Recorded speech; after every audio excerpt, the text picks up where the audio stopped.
my name is Carrie and welcome to my channel. Today I'm going to be talking about the books that I did not finish in 2025. To start off, I DNF'd 21 books in 2025. 6 of them were books that I owned, 10 of them were books that I borrowed from the library, and 5 of them were ARCs that I received. The formats that these books were in, 11 were audiobook, 5 were physical books, and 5 were ebooks. The author background of the books that I DNF'd, 8 were white authors, 4 were black authors, and then 3 were Latinx, 3 were Asian, and 3 were Swana authors. Now I want to talk about why I think I DNF'd so many books in 2025.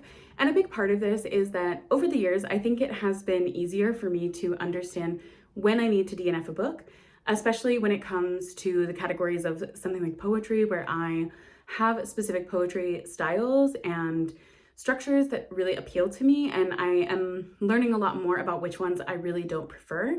So that has made DNFing a lot easier. Also in 2025, I went through various different kinds of reading slumps, and this meant that it was a lot easier for me to DNF books that I really was not into at the time, because I was trying to prevent myself from slipping into a really bad reading slump. Throughout 2025, I was also trying a lot of different genres to read new types of stories from authors that I had heard a lot about before, or books that had been on my shelves for a while. So I think that this also contributed to that. I was taking more risks with reading, and of course, with more risks, there can also be more books that I just find don't work for me. However, this past year was the highest number of books that I've ever DNF'd since I first started keeping track of DNFs. And I think that is possibly correlated to the fact that this was the highest reading year that I'd had in a long time. I read over 130 books this past year, and this is something that I would kind of expect looking at the number of books that I DNF'd. But it was still quite shocking, and this was something I picked up on that was happening in, I think, around March, because I had been writing down how many books I was DNFing each month. And I realized, oh wait, I'm DNFing quite a lot of books, and I started noting down why I thought I was DNFing them. And this actually led at the end of the year for me to look back at these and notice that there were some similar reasons why I was DNFing certain books. And so that's how I've actually categorized the books that I want to talk about today into these kind of subgenres of why I DNF'd them. So I think it's time to finally start discussing the actual books. I will not be going through every single book in excruciating detail or explaining like what the plot is to some of these books. I'm just going to try to keep it brief to explain what specific issues I thought I was having with this book, instead of going on and on about, different rants or bigger problems that I had with these. So the first category were books that I read between 50 and 70% of, and I just found the story very boring. The first one in this is The Herbalist Secret by Annabelle Marx. This is a book that I really struggle to even be able to describe. It is kind of like 3 different stories happening in one, an odd book that had a little too much going on, and I felt like we were getting all this background information and setup to the story, but I didn't care about any of the separate story threads or them coming together. It was just way too slow paced for me. The next one is Second Tide's a Charm by Chandra Blumberg. This is a second chance romance that was really hard for me to understand that it was a second chance romance, because there seemed to be no chemistry between the 2 leads of the story.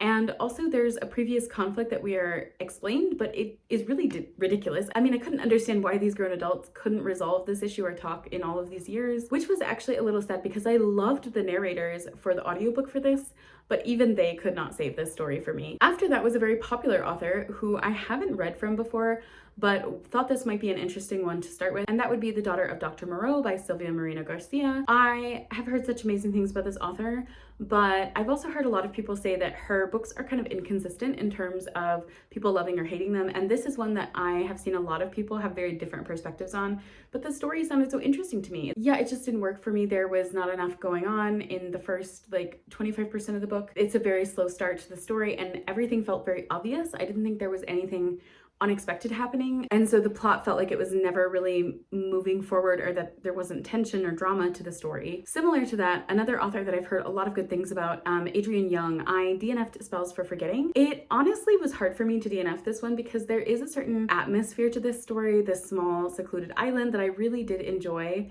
However, there was so much whining in this book. There's nothing that happens. It's just people whining and complaining but never talking to each other.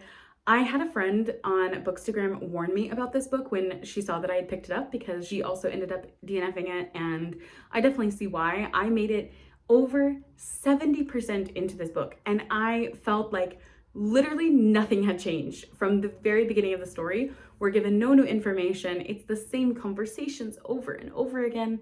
It was really so incredibly bad. Now, the last two in this category are ones that I've been debating if I go back to or not, because I think I was not in the right headspace to read these.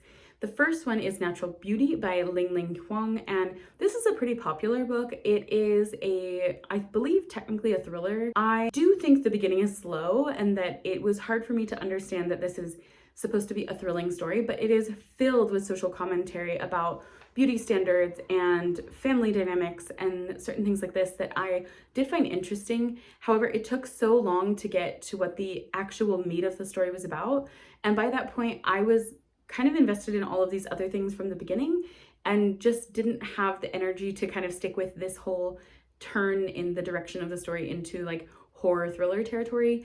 But it's one that I keep thinking about, that maybe I should eventually return to it. And similarly, the last one in this category is The Dream Hotel by Laila Lalami. This is a book that was making the rounds on social media. It is such an interesting concept, looking at how AI can be used in very problematic ways in terms of limiting people's civil rights, and unfortunately it's something incredibly applicable to current crises that are happening in the United States. I think that was a part of why I DNF'd this. At the time that I was reading this book, there were a lot of things that were happening, and it was something that was making me feel very depressed. It is by nature a very depressing and very heartbreaking story, in my opinion. I think that it was just not the right time for me to pick this one up, because it was just too realistic at that point. That's a hard balance to find with a book like this. I think that I'm starting to get in the mood for something like this again, so it's something I may return to this year, but I also know it's going to be hard considering how difficult of a read I already know that it is. That completes the first category. Now on to category number 2, where I just simply didn't like the writing style. The first one is She is a Haunting by Trang Tran.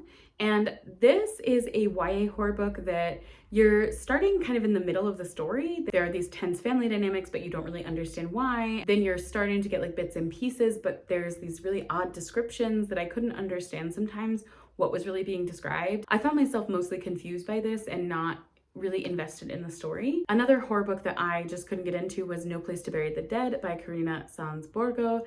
This had something that is really frustrating to me in books. It had a very graphic sexual violence scene where there was nothing that seemed to be the point to it other than to just simply shock the reader, and I hate books that do that. This is something I feel very strongly about, and I truly read that scene and couldn't even make it through the scene. I had to stop the book right there. I think that it's also very annoying to me that this is like obviously a horror book, but I don't believe in using graphic sexual violence against people as a means of expressing a horror story. That feels very unnecessary and very uncreative in my opinion. And that's all I'm gonna say about that. The next one is The City We Became by N.K. Jemisin. I was pretty disappointed in this one. I have heard so many amazing things about this. I think it's a duology, and unfortunately the narration style of like, we get this character, we get this huge info dump about their life and what they're experiencing, and then it just goes on to the next, was not really for me. I could not feel invested in the characters in that one. After that is In the Country of Others by Leila Slimani, and this was such a weird writing style. It's very descriptive, but it also feels like it's never fully amounting to anything.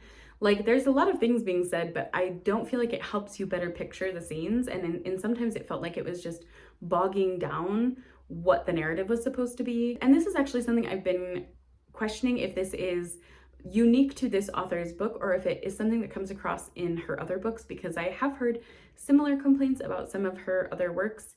So this is one where this experience may have biased me potentially against all of this author's future work, because it was something where I kept asking myself, what is the point to all of this explanation that is not actually explaining something central to the storyline? The next two were poetry collections that I just do not like the style of. The first one was Groceries by Nora Claire Miller, and the second was Blood 10 Straw by Sharon Olds. I found Sharon Olds' collection especially weird to me because there are these really odd poems about sex, and then like on the very next page it's a very weird poem about like becoming a mom and feeling overwhelmed with motherhood.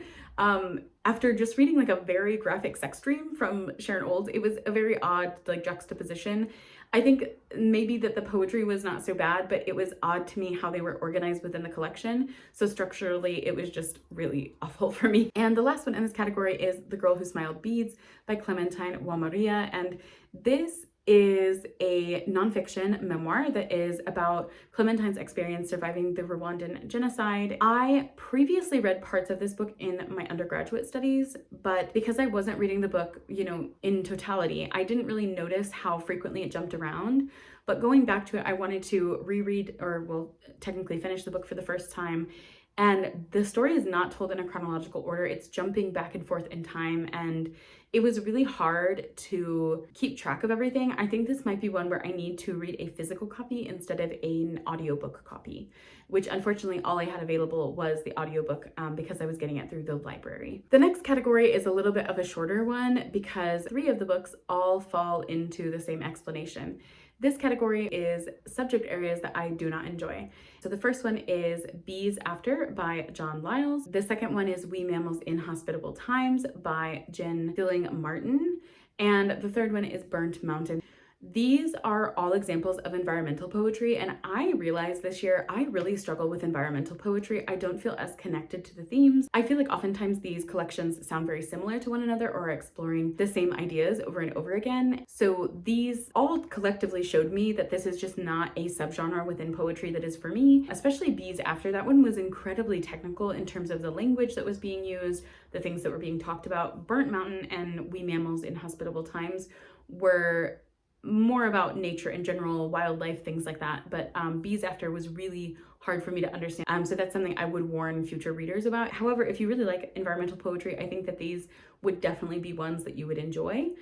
So keep that in mind, you know, because this is definitely, it's not you, it's me. And the last one in this category was Never in a Hurry by Naomi Nye Shiab. And this is another one where I keep contemplating if I would go back to it or not, because I found myself a little bit confused. This is a nonfiction memoir. It's more like a collection of essays than a cohesive memoir, but it's about these different experiences in Naomi's life. And I found it very hard to kind of understand like why it was structured the way that it was, why all these stories were being really brought together, because they seemed to be on a variety of topics, exploring very different things, and I didn't necessarily find many of them interesting. It wasn't that they were, you know, awful stories or anything like that, or I couldn't understand, you know, why Naomi maybe thought this was an important thing to share in the perspective of her life and an experience that changed something for her.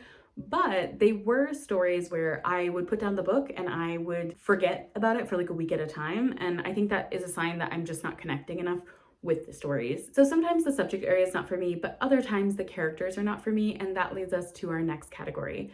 The first one in this is Time Loops and Meet Cutes by Jackie Lau. This is a Groundhog Day retelling, and I struggled with this one, mainly because the main character that we meet in the beginning of the story is not very likable, and there's really nothing going on for the first like 30% of this book. It is so repetitive, and I do understand it's a Groundhog Day story. There's going to be repetition, but I felt like there was no creativity in how to use this Groundhog Day story as a part of the book, as a way to kind of like propel things forward. And maybe that happens later, but it was just not happening quickly enough for me to become invested in this, because the character just felt very bland. On the opposite end, there was a character who had too much of a personality that I do not enjoy, and that is Anywhere You Go by Bridget Morrissey. This is one that sounded so cool to me because it's a retelling of The Holiday, and that is one of my favorite holiday movies, but I could not get behind one of the main characters.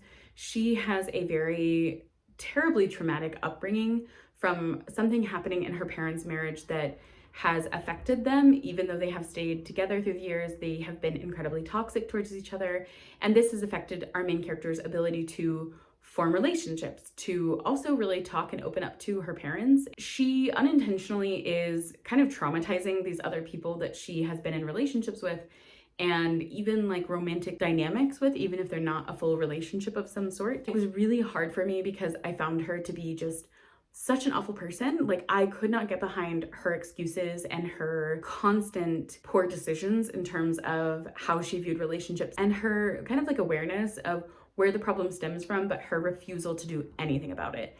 That is just a hard no for me. Now on to the last category, which these are two books that I may return to, but I think I might have read them in the wrong format, which is why they've been grouped together here. And the first one is Real by Kennedy Ryan. I actually did find this story interesting, and I really loved the female main character in this. However, I truly had such an ick from the male narrator that I struggled to even make it to, I think, the like 70-ish% that I did in this. I know that this is a very beloved story, but it's one that I think if I ever return to it, I definitely need to get a physical copy because the audiobook was truly not it for me. And similarly, What Happened to Ruby Ramirez, this is another one that I listened to on audiobook. I am not sure for this one. It could have been the writing that was problematic for me, but I really struggled with the narrator because the narration style was very odd to me. It didn't sound very natural, and it sounded like the narrator was not aware of certain cues in terms of the writing or in terms of like responses, things like that in the book itself. So those are ones I might revisit in physical format, but audiobooks are definitely a no-go for those. That concludes all of the books that I DNF'd in 2025. I'm curious, are you someone who DNFs, or are there any of these books that you read and think deserve another chance? Or what books maybe did you DNF in 2025 and you think others should steer clear from? Please let me know your answers down in the comments, and thank you so much for watching. Happy reading, and hopefully no DNFing in your future. Bye!